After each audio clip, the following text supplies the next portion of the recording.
இன்றைக்கு திராவிட முன்னேற்ற கழக ஆட்சியில் 525 அறிவிப்பு வெளியிட்டாங்க. 525 அறிவிப்புகள் திராவிட முன்னேற்ற கழக ஆட்சியில் ஆட்சிக்கு வந்து நிறைவேற்றப்படுவதாக 2021 சட்டமன்ற பொதுத் தேர்தலில் திராவிட முன்னேற்ற கழகத்துடைய தலைவர் அன்றைய எதிர்க்கட்சியாளர் திரு ஸ்டாலின் அவர்கள் அறிவிப்பு கொடுத்தார். எல்லாமே நிறைவேற்றிட்டாரா?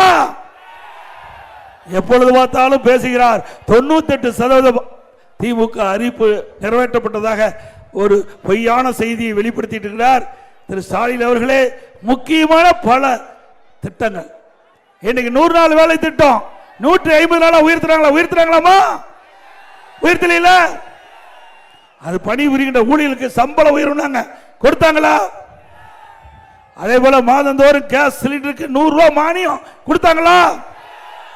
நம்முடைய இளைஞர்கள் கல்விக்காக வங்கியில் வாங்கிய கடன் ரத்து பண்ணாங்களா? Petrol diesel குறைச்சாங்களா? ரேஷன் கடையில் கூடுதலா சக்கரை 1 கிலோ கொடுத்தாங்களா? ஆக அறிவிக்கப்பட்ட திட்டம் முழுவதும் நிறைவேற்றவில்லை. ஒரு 10% அறிவிப்புகள் தான் நிறைவேற்றப்பட்டிருக்கிறது என்பதை இந்த நேரத்தில் எண்ணி பார்க்க வேண்டும். திராவிட முன்னேற்ற கழக ஆட்சி வந்த பிறகு விண்ணை முட்டுகின்ற அளவுக்கு உணவுப் பொருளுடைய விலை உயர்ந்து போச்சு. அரிசி விலை உயர்ந்தாச்சு, பருப்பு விலை உயர்ந்து போச்சு, கடல் எண்ணெய் விலை உயர்ந்து போச்சு. இப்படி நம்முடைய உணவுக்காக உணவுப் பொருள் அத்தனையும் இன்னைக்கு விலை உயர்ந்திருக்குது. இதை தடுப்பதற்கு இந்த அரசாங்கம் எந்த நடவடிக்கை எடுக்கல.